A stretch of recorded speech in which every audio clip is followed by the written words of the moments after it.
The 1980s living room was a psychological war zone, and we just didn't know it yet. We remember the catchy theme songs and the cool cars, but look closer. The logic is gone, the physics are bleeding, and the reality behind our favorite primetime hits is a total fever dream. Today, we are cracking open the cathode-ray vault to expose the terrifying surrealism disguised as family entertainment. From bloodless shootouts to talking cars with attitude problems, not every childhood memory is making it out of this deep dive alive. We are pulling 10 massive files from the vault, ranging from mildly hallucinogenic to absolute madness. This is the list Gen Z needs to see to believe. So, let's open the vault and step back into the era of latchkey kids and TV dinners. Let's face the reality of the show that destroyed more history than it created. The Dukes of Hazzard. We think of this as wholesome, good old boy fun, but the production was a mechanized slaughterhouse for Dodge Chargers. They destroyed over 300 General Lees during the run. They were crushing classic cars at such a rate they had to scour the country to find more, eventually resorting to painting miniatures because they literally ran out of cars to kill. And the premise? Two cousins on probation for moonshining, driving a car with a Confederate flag on the roof, constantly outrunning a corrupt government. It was an outlaw fantasy that somehow became a kids' show. The physics were non-existent. Cars survived jumps that would liquefy a human spine. It was a live-action cartoon where the consequences of gravity were suspended. But there was one element of the show that escaped the screen and redefined the American wardrobe: Daisy Duke. Catherine Bach's character didn't just provide the pin-up appeal for the show. She created a linguistic shift. The network actually tried to ban her signature denim shorts for being too short, forcing her to wear flesh-colored tights underneath. But it was a losing battle. Daisy Dukes didn't just remain a costume. The term became a permanent household name for an entire style of clothing. It's one of those rare moments where a character's influence outlived the show's logic, and we'll be diving much deeper into how one pair of denim shorts changed fashion history in a future investigation. Now, to the radio waves.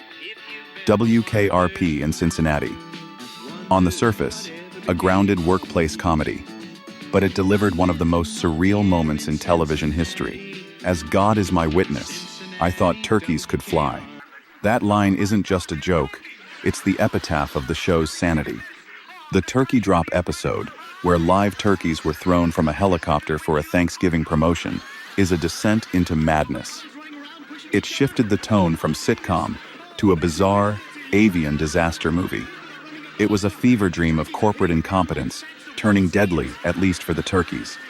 It stands as a testament to an era where writers could propose, "Let's bomb a shopping center with flightless birds," and the network said yes.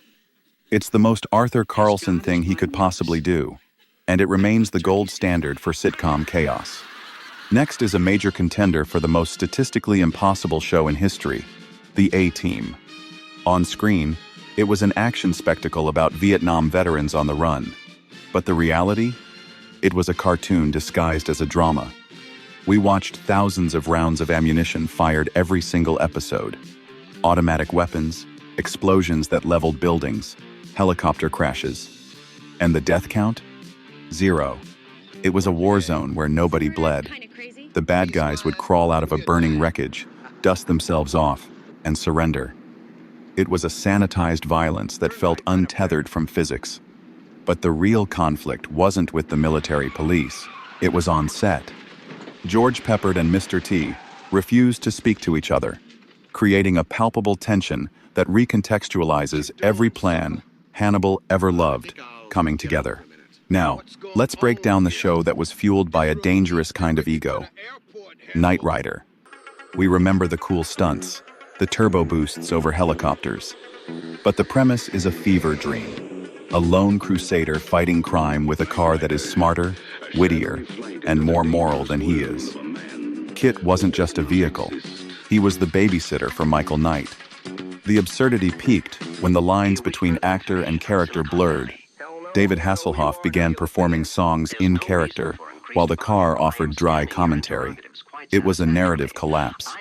And let's not forget the evil twin episodes involving Car, the prototype that lacked a conscience. It was a literal battle between good and evil technology, foreshadowing our current AI anxieties. Let's break down the show that took a turn so dark it feels like a hallucination. Too Close for Comfort. We remember Ted Knight as the bewildered father, creating the cosmic cow puppet. It was silly, it was light. But then, the show became untethered. In the later seasons, the plots veered into psychological horror. There is an episode involving the Moose sisters, two large women who essentially abduct and essay Ted Knight's character. It was played for laughs. A scenario that today would be the subject of a true crime documentary was packaged as a sitcom plot. It is a jarring, uncomfortable relic that proves the writers had lost the map. It wasn't just jumping the shark, it was jumping into a moral abyss. Silver spoons, the pinnacle of latchkey kid wish fulfillment. But the foundation was built on a bizarre role reversal.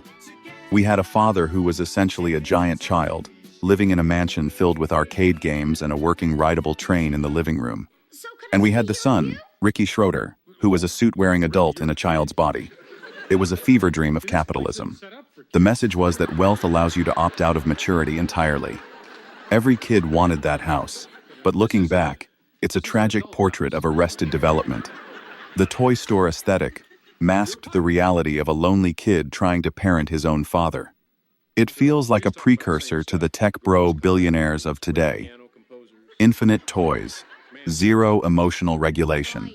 The cultural battlefield of family ties was a paradox. It took two ex-hippies and gave them a son who worshipped Ronald Reagan. Alex P. Keaton wasn't just a character. He was a symbol of the 80s yuppie takeover. The fever dream here is the tone shift.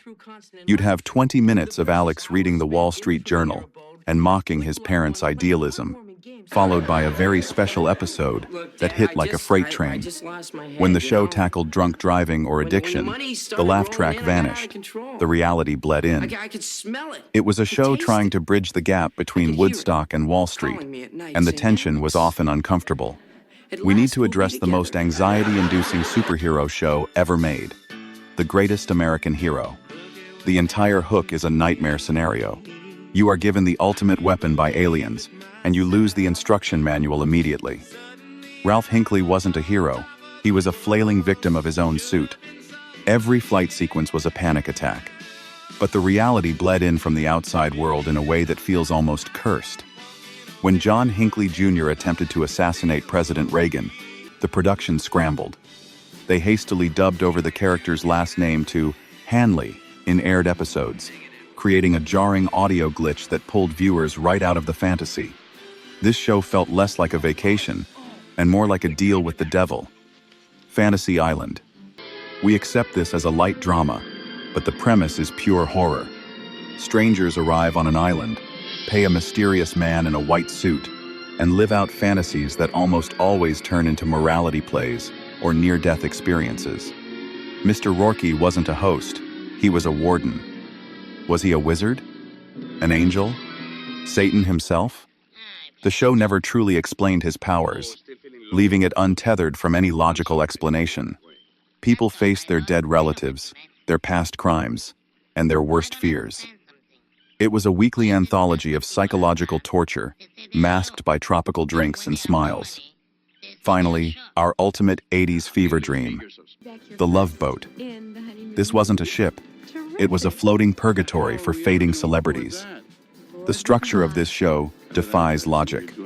3 wildly different storylines happening simultaneously, all resolved by the time they hit Puerto Vallarta.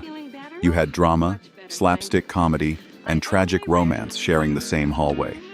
The crew were meddlers in the lives of thousands. And the crossovers? Untethered.